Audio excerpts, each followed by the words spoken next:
गुरुदेव और माँ गायत्री के चरणों में कोटि कोटि नमन। आप सभी को प्रणाम। सच्ची प्रार्थना बढ़ाती है आत्मविश्वास और देती है प्रसन्नता। आइए जानते हैं कैसे, किस तरह से रिसर्च करके ये पता लगाया गया। मनुष्य की समस्त शारीरिक एवं मानसिक शक्तियों का आधार आत्मविश्वास ही है। इसके अभाव में मनुष्य की सारी शक्तियाँ सुषुप्त अवस्था में रहती हैं। आत्मविश्वास की कमी के कारण ही आत्महीनता उत्पन्न होती है। आत्महीनता का भाव ही मनुष्य के विकास में बाधक है। आत्महीनता से ग्रस्त व्यक्ति स्वयं को हर क्षेत्र में निर्बल समझता है। इसके कारण मनुष्य के अंतःकरण में नाना प्रकार की भ्रमात्मक त्रुटियां, न्यूनताएं व कमजोरियां पनपने लगती हैं, जिनके फलस्वरूप मनोग्रंथियों की उत्पत्ति होती है जो रोगों को उत्पन्न करती हैं। आधुनिक युग में तरह तरह की शारीरिक एवं मानसिक व्याधियां लोगों को त्रस्त कर रही हैं। प्रत्येक व्यक्ति इस दुविधा में है कि किस तरह अपने जीवन को स्वस्थ एवं समृद्ध बनाए। उसे ये भी पता नहीं कि कोई भी चिकित्सा पद्धति केवल उसके शरीर का इलाज कर सकती है, उसके मन का नहीं। मन के अशुद्ध होने पर शरीर को अल्पकाल के लिए शुद्ध किया जा सकता है, पर सदा के लिए नहीं। इस प्रकार की चिकित्सा पद्धतियों के दुष्परिणामों को देखते हुए मनुष्य अब फिर से आध्यात्मिक चिकित्सा पद्धति की ओर लौट रहा है। अंतर्राष्ट्रीय सर्वे 1999 से ये प्रमाणित हुआ है कि अन्य चिकित्सा पद्धतियों के साथ साथ प्रार्थना भी एक सबसे बड़ी वैकल्पिक चिकित्सा है। सामान्य तौर पर प्रार्थना का अर्थ पूजा पाठ से लगाया जाता है, परंतु प्रार्थना कर्मकांडों से बहुत ऊपर की चीज़ है। प्रार्थना अपने आप में एक विज्ञान और कला है। आधुनिक विज्ञान ने ये सिद्ध कर दिया है कि प्रार्थना करने से शरीर में रासायनिक परिवर्तन होता है, जिससे उसकी प्रतिरोधक क्षमता बढ़ती है। प्रार्थना के द्वारा व्यक्ति का मन निर्मल बनता है और उसका दृष्टिकोण सकारात्मक हो जाता है। प्रार्थना मनुष्य को ईश्वर से जोड़ने की प्रक्रिया है। ये स्वयं में एक दिव्य शक्ति है जो ईश्वर से, प्रकृति से व्यक्ति को जोड़ती है। प्रार्थना से वास्तविक शक्ति उत्पन्न होती है। प्रसिद्ध लेखक नॉर्मन विंसेंट पील ने प्रार्थना के प्रति लोगों के बढ़ते विश्वास के संबंध में कहा है कि आज लोग पहले की तुलना में अधिक प्रार्थना कर रहे हैं, क्योंकि उन्होंने ये पाया कि इससे उनकी व्यक्तिगत क्षमता और योग्यता बढ़ती है। प्रार्थना उन शक्तियों के दोहन में और उस शक्ति का उपयोग करने में उनकी मदद करती है जो किसी अन्य तरीके से उपलब्ध नहीं होती।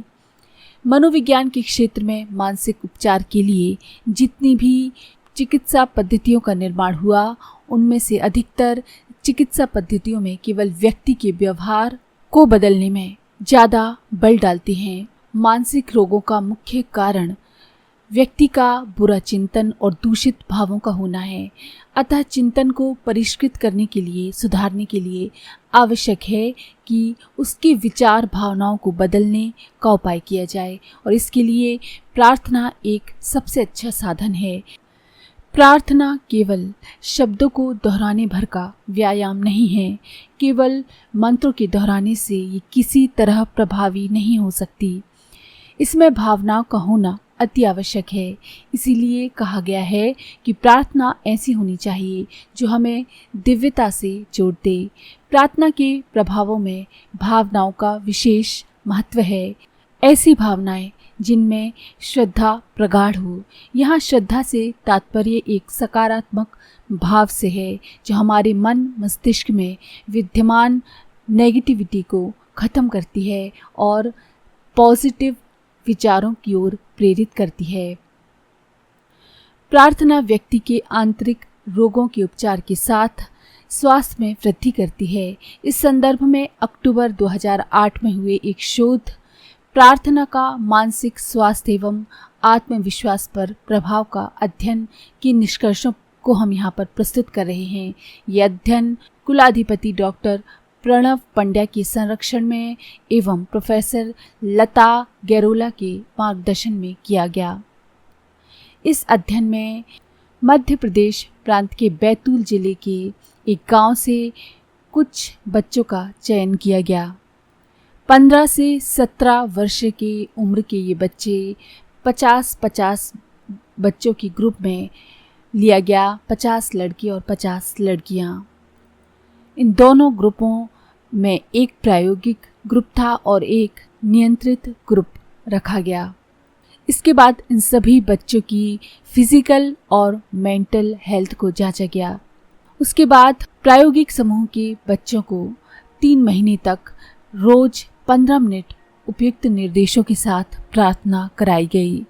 प्रार्थना कराने के 1, 2 एवं 3 महीने के बाद में इन सभी का टी टेस्ट के माध्यम से परीक्षण किया गया, जिसमें ये पाया गया कि तीसरे पश्चात परीक्षण में नियंत्रित एवं प्रायोगिक समूह के छात्र छात्राओं के मानसिक स्वास्थ्य स्तर में 87.62 से 99.12 स्तर की वृद्धि हुई थी तथा आत्मविश्वास स्तर में 29.1 से 13.54 स्तर की कमी हुई थी। इस परीक्षण के मैनुअल को देखने पर ये पता चलता है कि आत्मविश्वास स्तर के मान में आने वाली कमी आत्मविश्वास बढ़ने की ओर संकेत करती है तथा मध्य मानों के मानों में दिखने वाला अंतर 0.01 स्तर पर सार्थक पाया गया, जो कि 100 में से 99% छात्र छात्राओं पर प्रार्थना के पड़ने वाले प्रभाव को प्रदर्शित करता है। अतः इस अध्ययन से हम इस निष्कर्ष पर पहुँचे कि 3 महीने तक प्रार्थना का अभ्यास करने से छात्र छात्राओं के मानसिक स्वास्थ्य एवं आत्मविश्वास में वृद्धि हुई। प्रार्थना हमारे मानसिक स्वास्थ्य एवं आत्मविश्वास पर किस प्रकार प्रभाव डालती है, इसके पीछे वैज्ञानिक तथ्य ये है कि इसमें प्रार्थी अपने भावों की गहराई में प्रवेश करके परमात्मा को सर्वसमर्थ मानते हुए शरणागत होकर अपनी भावों की अभिव्यक्ति करता है। इस अवस्था में वो अपनी चेतना के शिखर पर होता है। ऐसी स्थिति में व्यक्ति के मस्तिष्क से जो भाव तरंगें उपजती हैं वे उसे शांति, संतुष्टि, मानसिक स्वास्थ्य एवं आंतरिक समृद्धि प्रदान करती हैं, जिसके कारण वो अपने कार्य को पहले की तुलना में अधिक आत्मविश्वास के साथ संपन्न कर पाने में समर्थ होता है। आमतौर से प्रार्थना सभी करते हैं और उसमें ईश्वर से कुछ याचना करते हैं। कभी ये प्रार्थनाएं फलीभूत होती हैं और कभी नहीं। डॉक्टर कैरल, जिन्होंने प्रार्थना के द्वारा अनेक असाध्य रोगों से पीड़ित लोगों को स्वस्थ किया, उनका कहना था कि यदि आप सच्चे मन से अपनी भूलों के पश्चाताप और भविष्य में निर्मल जीवन जीने की प्रतिज्ञा के साथ प्रार्थना करते हैं तो वो जरूर सुनी जाती है। सच्चा इलाज तो प्रार्थना है और सच्चे हृदय से प्रार्थना जो कोई भी करेगा वो शारीरिक ही नहीं आंतरिक रोगों से छुटकारा पा जाएगा। प्रार्थना करते समय हमें ये ध्यान रखना चाहिए कि प्रार्थना कल्याणकारी हो।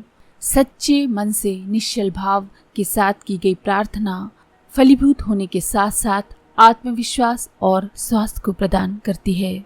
तो अगर आपको ये जानकारी पसंद आई हो तो प्लीज़ लाइक करें, शेयर करें, सब्सक्राइब करें और बेल के आइकन पर क्लिक करके ऑल पर क्लिक करना ना भूलें।